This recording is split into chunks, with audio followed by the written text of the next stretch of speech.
Well, we're continuing our study on Daniel, and just tonight we've had a pretty good demonstration on some of the characteristics that Daniel had, or situations he found himself in. One with the announcement about the Murrays and a young relative who's having some medical problems, and we had a prayer led by one of our young men, which demonstrates ability and willingness and things of that sort. So very similar to Daniel. So we had a live example tonight. To start out, I thought we'd do just a real quick review of where we touched, or things we touched on last week and where we ended up. Now, the book of Daniel, I can't read that, so I'm going to have to turn around.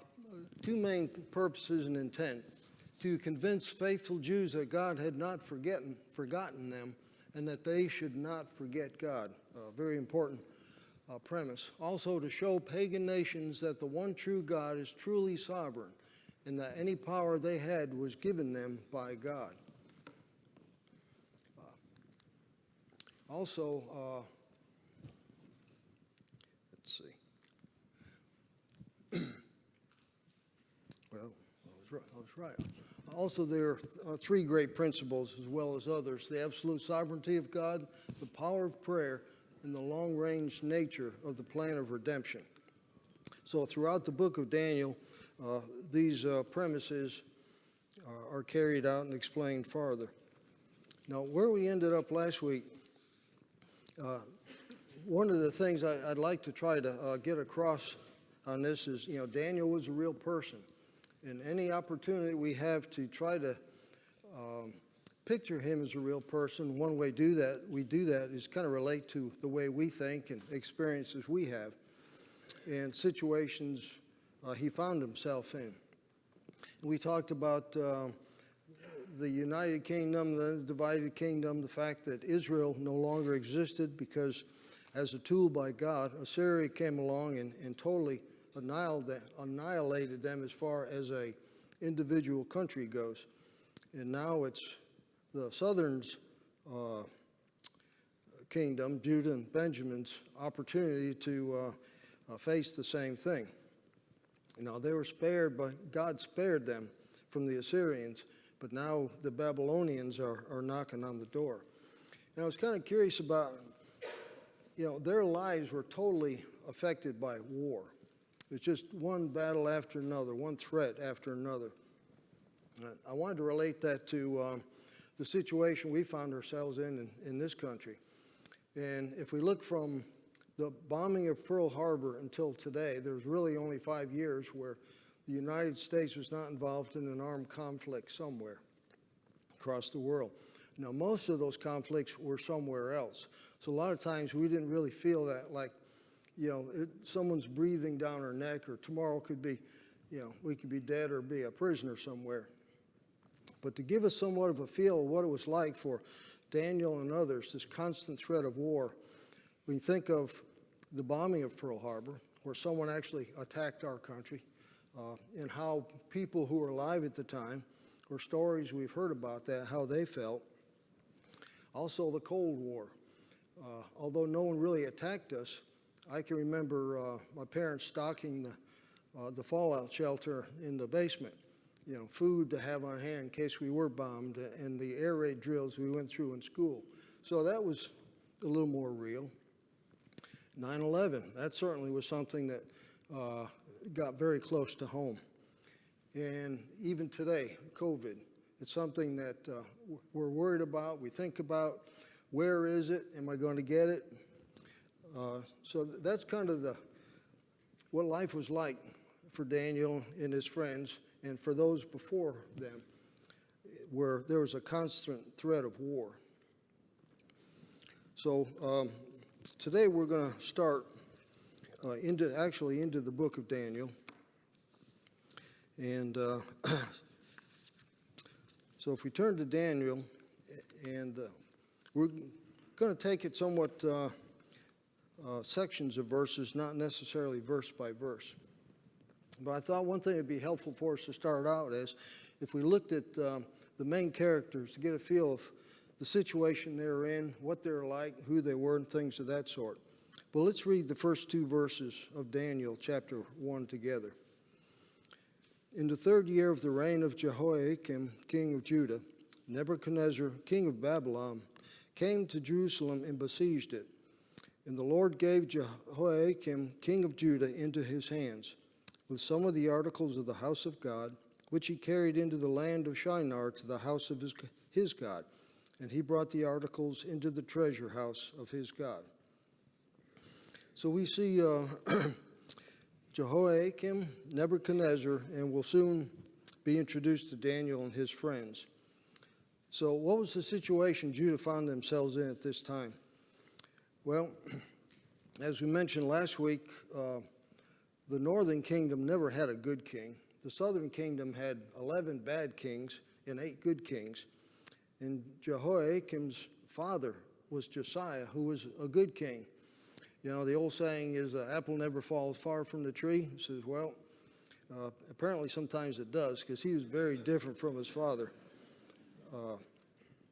But, you know, we see that friends we have, people we know, maybe even our own family, that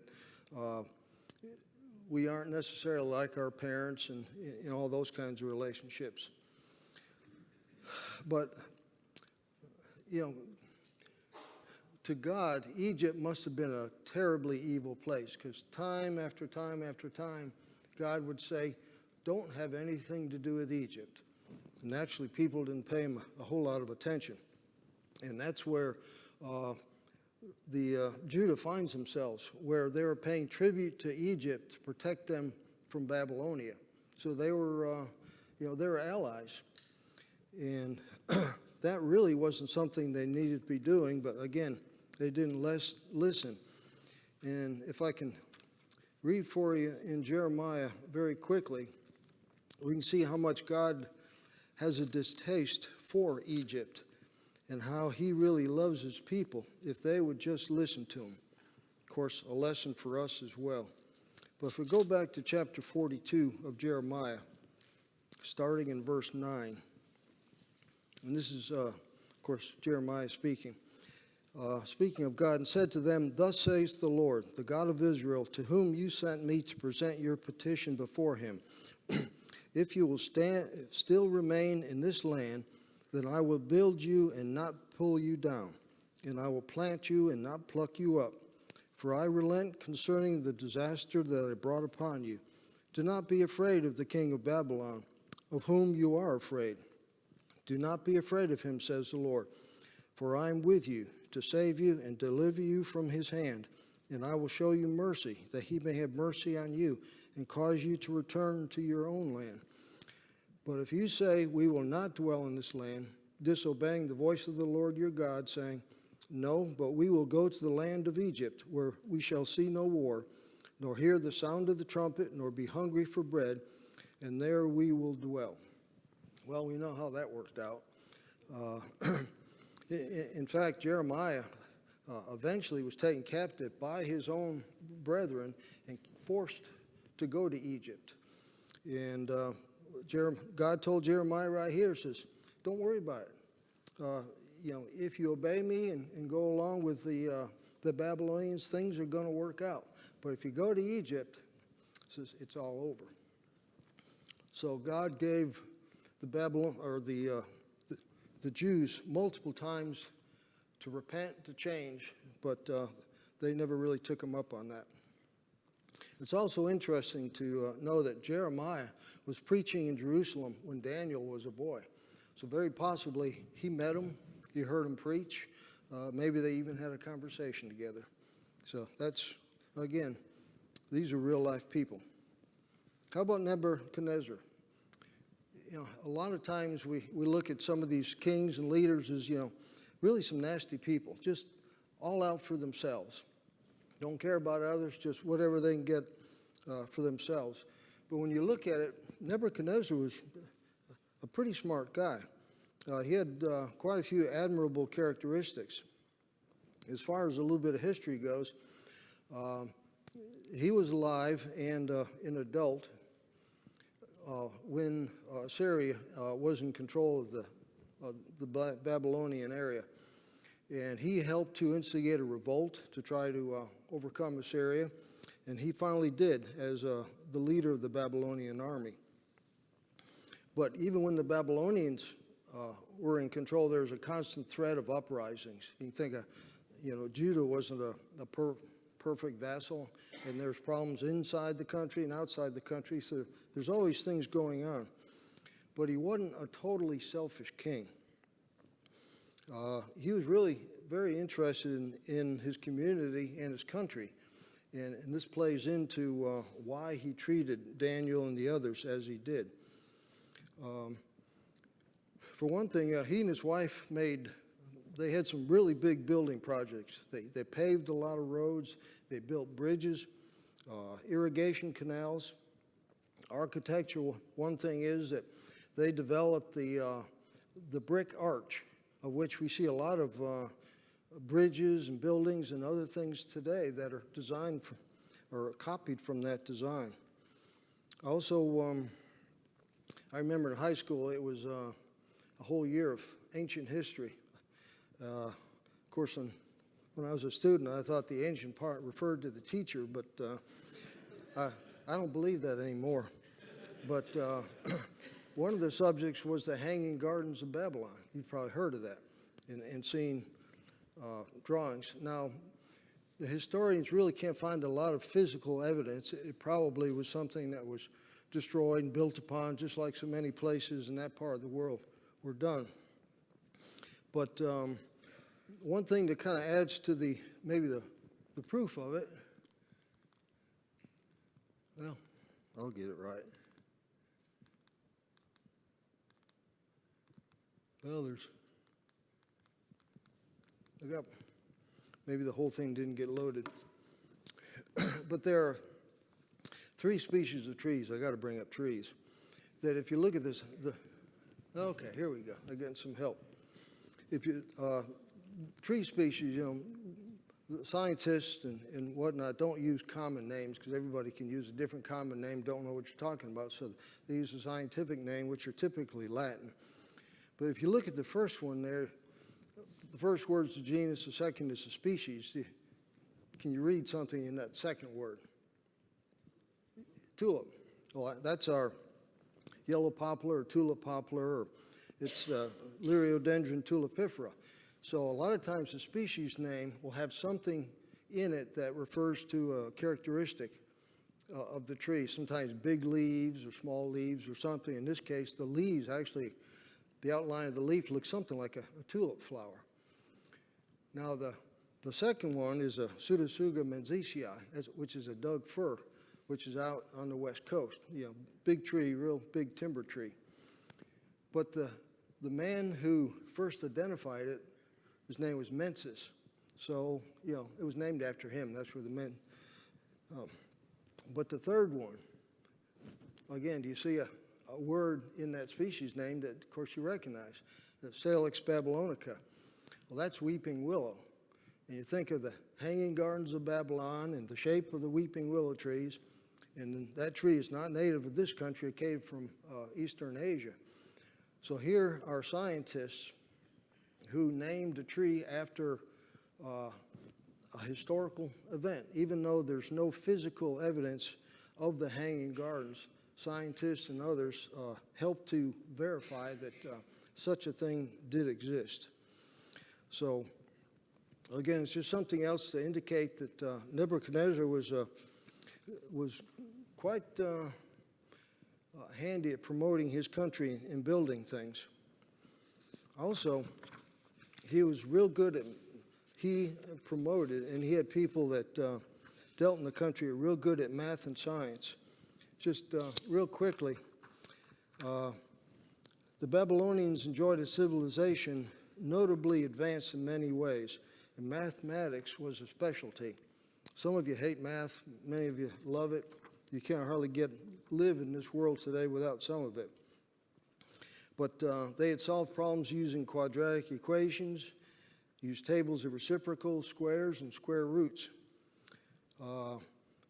They they first divided the hour into 60 minutes and the circle into 360 degrees. So we use that all the time. They also developed a place value system for math, like the number 57. To us, it's 5 10s and 7 1s. Modern math, I'm not sure what it is, but that's where it, we still use that today. They recorded and even anticipated or predicted eclipses. So they paid a lot of attention to the sky. They're also very good business people. They dealt with bills and receipts, letters of credit, promissory notes, and things of that sort. So they were pretty advanced when you think of how long ago they existed. Unfortunately, they also had a darker side where they studied divination and magic and astrology and things of that sort. And since they looked at the sky a lot and dealt a lot with eclipses and things of that sort, I guess it naturally tracks that astrology would come along with that. So they were pretty advanced people. So it's logical then that Daniel and others, rather than just conquering a country, taking people as slaves and forcing them to do hard labor, they took advantage of what they knew. Because Nebuchadnezzar wanted to promote his country, get it build it bigger and better. And like all good bosses, what you need to do is have people smarter than you around you, and you'll be successful. Also, Nebuchadnezzar, he was not a coward. He evidenced having a lot of drive. When he attacked Jerusalem, they said a runner came and notified him that his father had died. And what he was worried about was how safe his kingdom would be that he would inherit. Because while he was gone fighting, he was worried about somebody taking over his throne. So he rushed back to Babylon. It's kind of a small, but they were down here in Jerusalem. Babylon is over here, and he got word that his father died. So he, with a small group of soldiers, went across the desert, while the rest of the soldiers and the captive Hebrews went all the way up here, which is a more common and easier route, but it's a whole lot longer. So he crossed the desert, took a chance of not making it, but they did do it in more or less record time.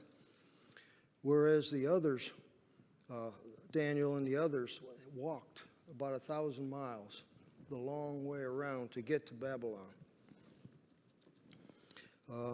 Again, Nebuchadnezzar was also a very religious and a superstitious person. He built many temples to many gods, and he wanted to have all his bases covered. Can you think of another more modern day leader who was also very superstitious and believed in black magic and things of that sort? Reagan? Yeah. He may have been, I was thinking of a little blacker, Hitler. Yeah, he really was very superstitious and believed in being able to, seances and things of that sort. So, but anyway, so Nebuchadnezzar was he was a unique character in many ways. But we certainly want to talk about Daniel, and I think many of his characteristics we can say would hold true for his three friends, Hananiah, Mishael, and Azariah, who of course will end up having their names changed. But they are all from the tribe of Judah. Commentators think that he was about 14 years old when he was taken captive to Babylon. And I got to thinking, 14 years old, what was I thinking about? What was I doing when I was 14? I doubt if it was similar to what he was doing. Probably don't need to talk a whole lot about what I was thinking about at 14. But Daniel was very smart. He also mentions in here that he was wise. That isn't always a characteristic of Sometimes you're gifted by being very smart, but not very good at practical, logical type things. Sometimes it's the other way around, and not everybody has been graced with having both. But Daniel was very wise. Also, for people who are higher up, either in the money-wise or in royalty or privileged in one way or another, usually they're well-educated, or at least their parents attempted them to be well-educated. So remember back in Deuteronomy where the instruction was to parents to teach your kids, wherever you are, whatever you're doing, just always be talking about God and what he wants. Well, his parents must have taken that seriously.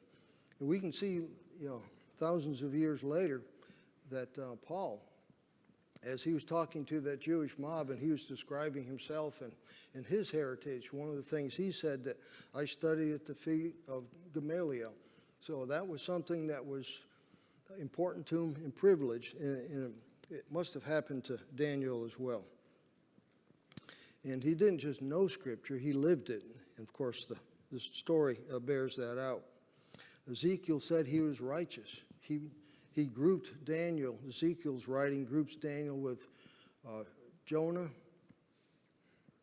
I better look it up. Noah, Job. Pardon? Noah, Job, and Daniel. Yeah, Noah, Job, and Daniel were grouped together in several references. And also he was physically good looking. So you got to get a feel for what Daniel was like, both physically and in his mental state and his education. But they walked 1,000 miles from Jerusalem to Babylon. Today, if you can cover 20 miles, that's a pretty good day's work. And it's on a paved path or a road or a sidewalk or something. They're walking across the desert. They estimate it probably took them about 2 months.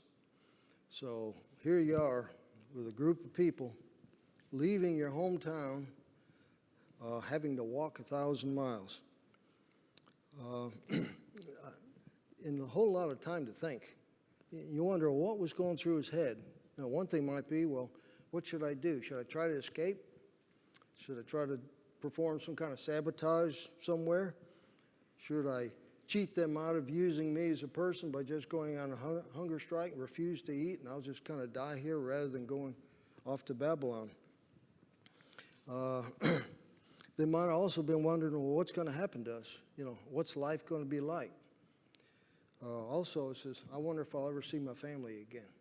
So you can just see 1,000 miles, 2 months to think about your life. So it was probably a pretty rough trip.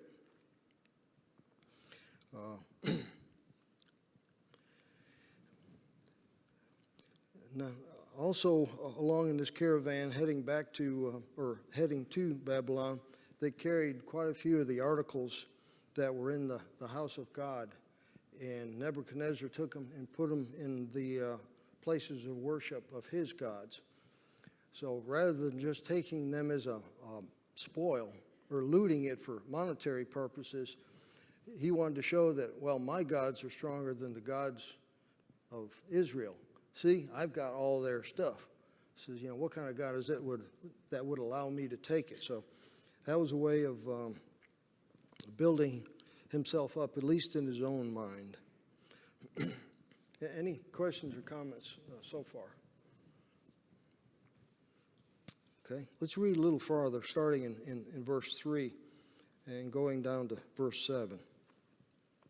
Then the king instructed Ashpenaz, the master of his eunuchs, to bring some of the children of Israel and some of the king's descendants and some of the nobles, young men in whom there was no blemish, but good-looking, gifted in all wisdom, possessing knowledge, and quick to understand, who had ability to serve in the king's palace, and whom they might teach the language and literature of the Chaldeans.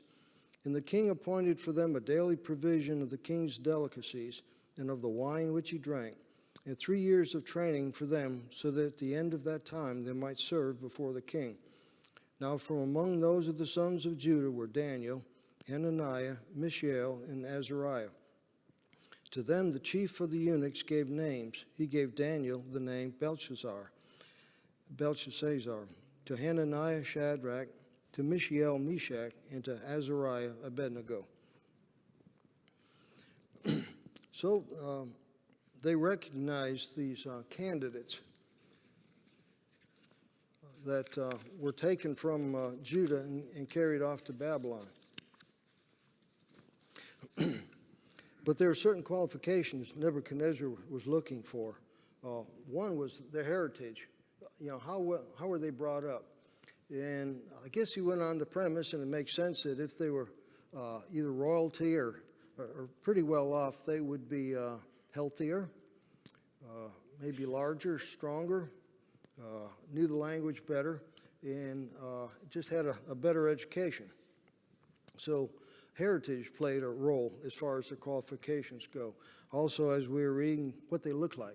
If they were physically healthy, were they physically strong? Were they mentally strong? Were they intelligent? So, in other words, Nebuchadnezzar is looking for somebody that was right now smart, but I can train them to become good Babylonians. And so one of the things that they really wanted them to do was to learn the culture of the Babylonians. And part of that was their food. If you think of it, after walking 1,000 miles, what did they eat?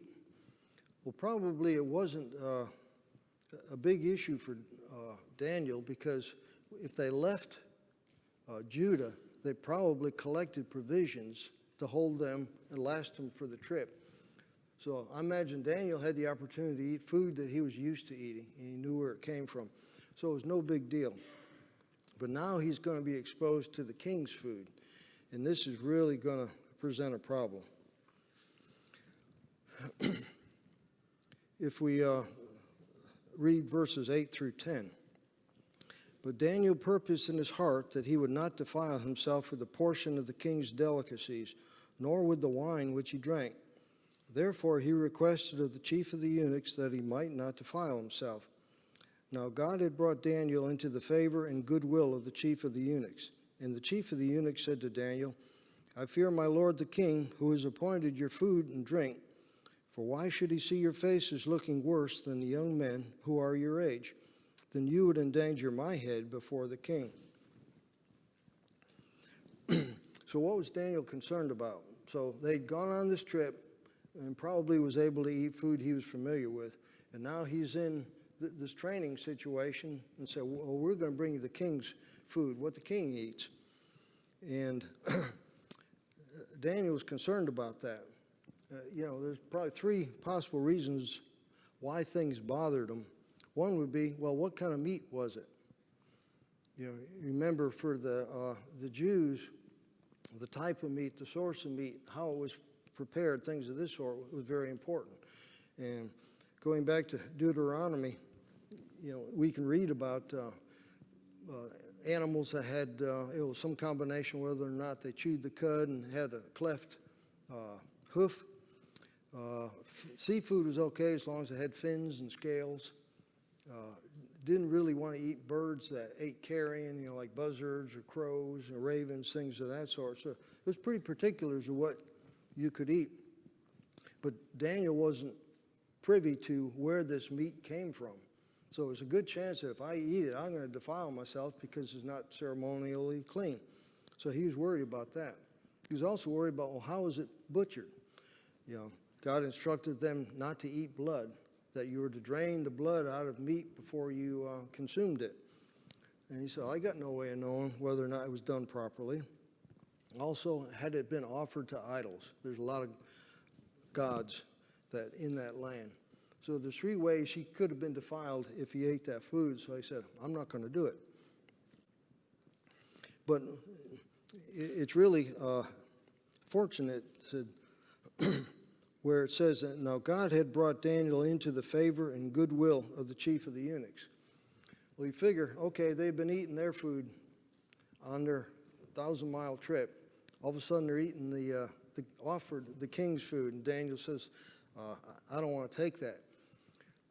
But the chief of the eunuch had already recognized that Daniel and his friends are special. And apparently a close bond had already been formed, but it couldn't have been very long because you would have to start eating as soon as you got to the land of Babylon. So you can see how God intervened here and made this good relationship between the chief of the eunuchs and these four young men. Just to, even for Daniel, it has a possibility of saying something like, I'm worried about this, eating this meat and this food, because I'm worried about being defiled. And if you think of a normal, somewhat of a slave situation, saying, I don't care what you think, says you either eat that or we'll get rid of you and have someone else take your place. I mean, it was that kind of an adversarial type relationship. But pretty early on in them knowing each other, the chief of the eunuchs actually listened to him and conversed with him and told Daniel what the predicament he would be in if they refused food and started looking bad. So both of them kind of appreciated each other's situation there, which I think, again, just helps to verify that the relationship between Daniel and these people.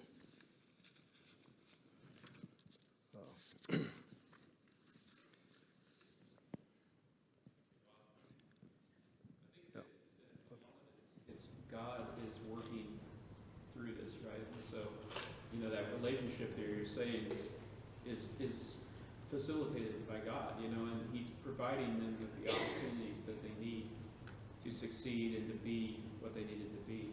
And later on, He protects them through the challenges as well. But it's nice to see God working, in their life. Yeah, especially since they were punishment. That's why. Yeah. Mark's comment was that it's so obvious the role that God is playing in these young men's lives, and of course our lives as well. Rocky? Another thing I'm not sure has been mentioned yet, but we can see God's providence in here with Daniel and his friends in the situation that he's being set up in another way, because the knowledge that he's being taught here, the group of people that he's being associated with, these are people that we learn in chapter 2 of the book, that these were the advisors, these were the people who the king went to predict future events, to try to say whether this course of action was all right. So a lot of this knowledge here, as you mentioned about their astronomical knowledge, which they were very advanced in, a lot of that was guarded, secret information that they kept within themselves, because the people who knew that would use it as a tool to say, look at what I can do. I can predict when the next lunar eclipse is going to be. And to some people, okay, you got some magical powers, and a lot of them acted that way about it. I can predict when there's going to be another solar eclipse, because they had accumulated knowledge over the centuries so that they could see, the patterns that were there and make those predictions. And so Daniel and his friends were being put into that situation there. And Daniel is going to show them, God's going to show them through Daniel that, hey, this isn't trickery, this isn't, you've looked at patterns for the past several hundred years, and you can figure things out. This is really God that's going to start predicting the future, and that's what's going to make Daniel head and shoulders above everybody else. So I think there's a little perspective there we need to see in the knowledge that has been taught, because we might look at this and say, well, this is just pure science, pure math. No, it was riddled with a lot of idolatry, a lot of idolatrous thinking, just like today. And depending on what sciences you study today, if you study the life sciences, it's filled with evolution.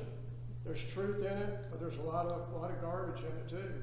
If you study astronomy, there's a lot of good knowledge, but it's heaped with, okay, the universe is billions of years old, here's how it all came about. Same with geology, so it's similar.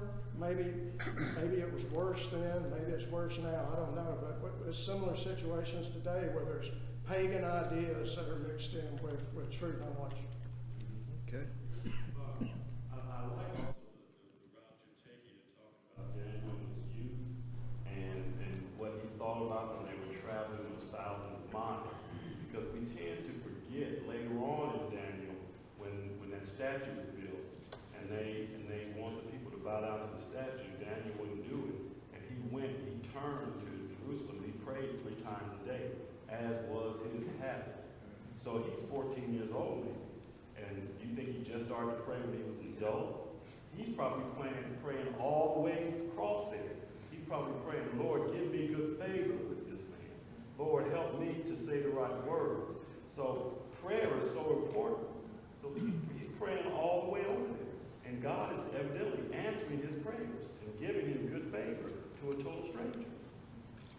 Yeah, Keith.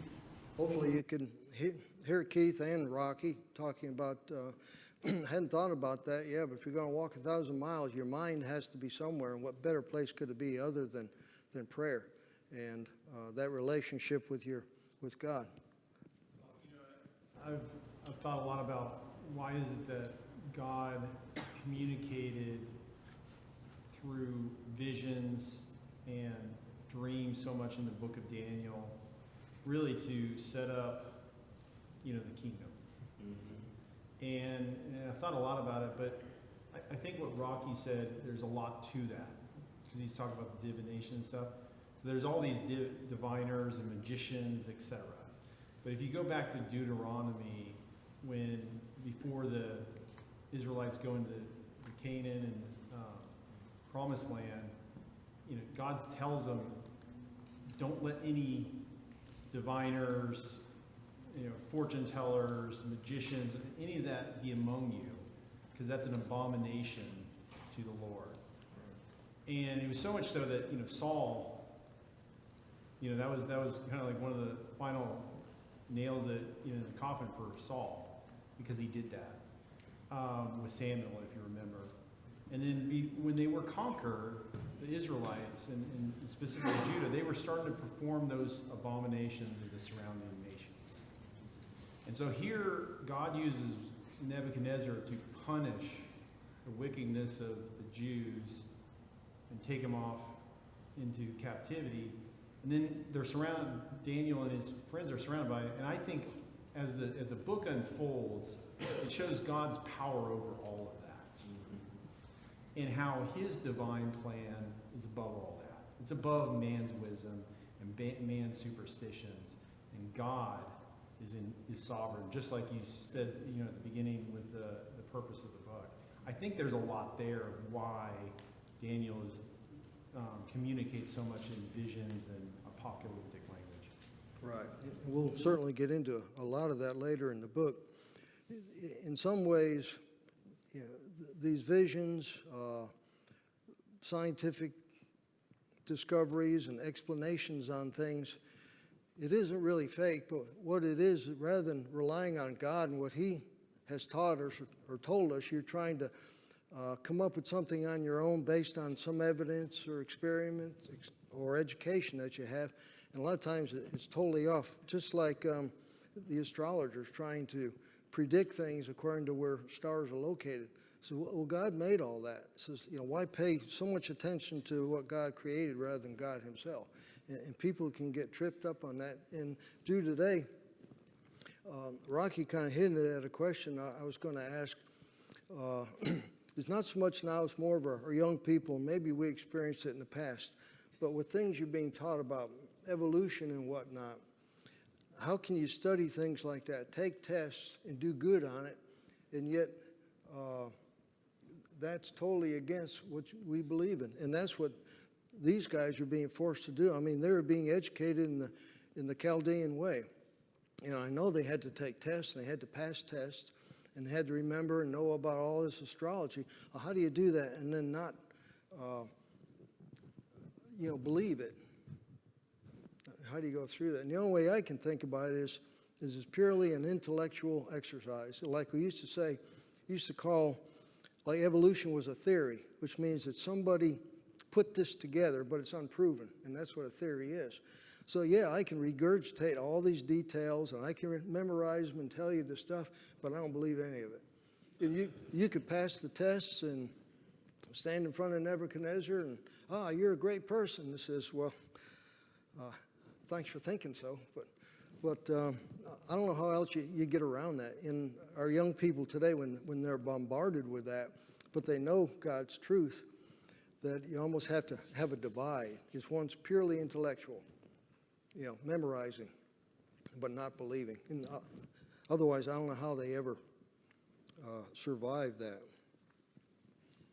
And then we don't have, Rocky?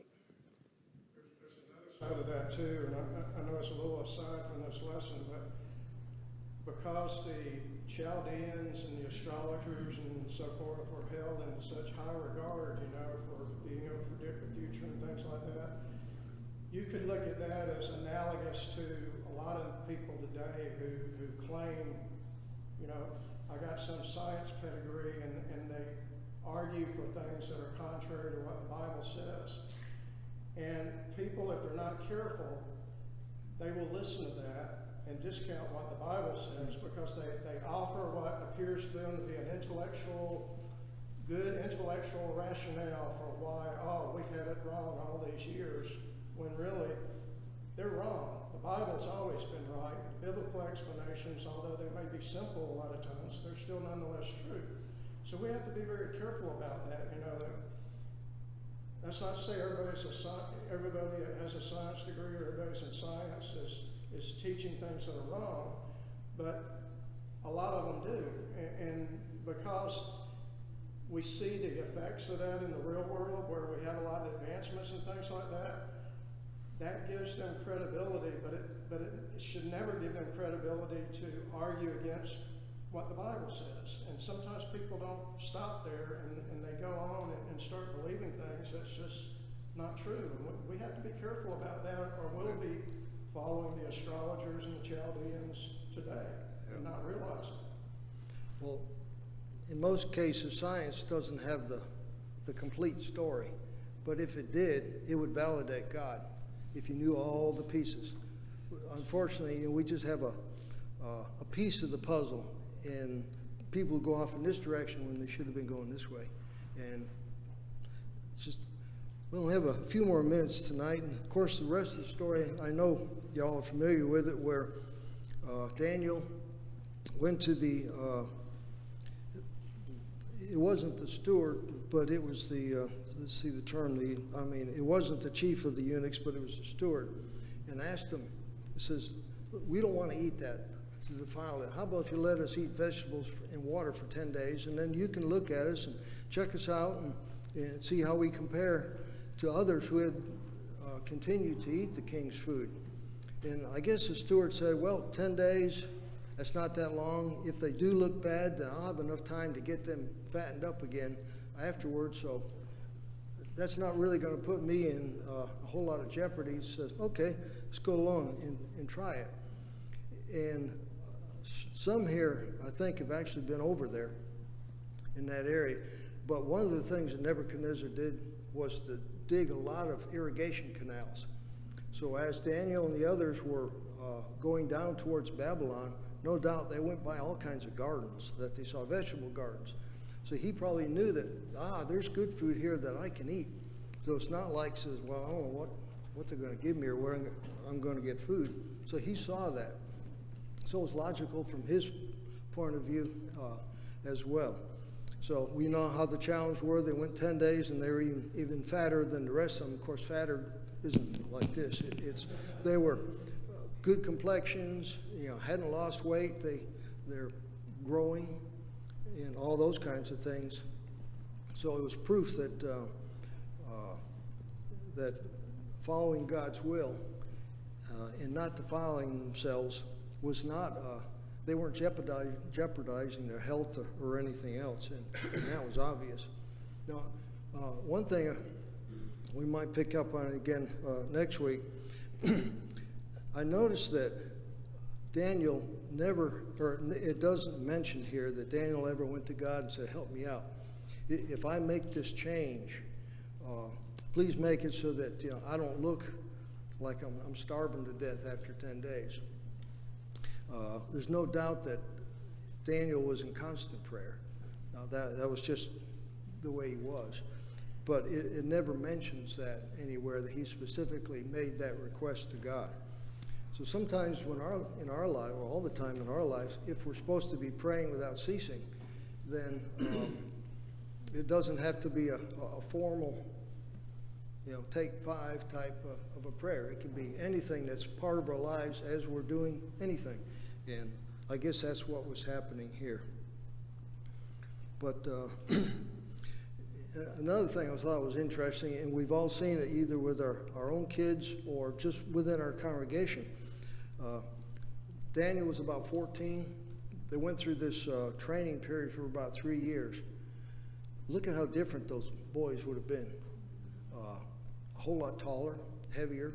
Voices would have been a lot lower. Maybe a little more serious about things.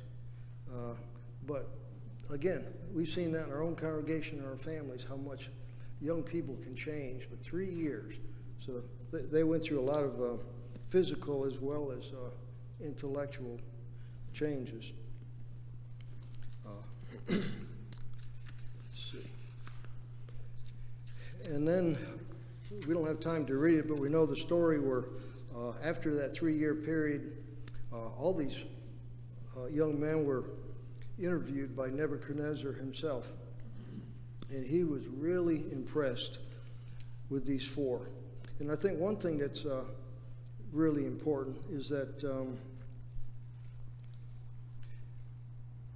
these 4, this is verse 20, and in all matters of wisdom and understanding about which the king examined them, he found them 10 times better than all the magicians and astrologers who were in all his realm. So not just a whole lot better than the other boys of their age, a whole lot better than all the other professionals that he had been dealing with. And it mentions that in verse 19, that these served before the king. So it sounds like that was a special position, not just part of a whole big group of guys, but these 4 served before Nebuchadnezzar. So that allowed him to get to know them personally, them to get to know him personally. And probably along the way, I'm sure these boys taught Nebuchadnezzar something about God. Mentioned it, worked it into a conversation or something. So, he got to enlighten to some extent. So, but if you get 4 people that are outstanding, there's a good chance that someone else is going to be jealous. And we're going to see how that works into things, because I guess that's just common, a human trait, that if someone's really a whole lot better than something else, you're either jealous or you're going to try to tear them down or something of that sort. And that certainly happened. Also, the last verse, verse 21, thus Daniel continued until the 1st year of King Cyrus. That doesn't mean that Daniel died then. It just means that he continued in this capacity until the Babylonians were no longer in power and the Medo-Persians took over. So, all right, I think I hear some voices. Not here. So we'll do chapter 2 next.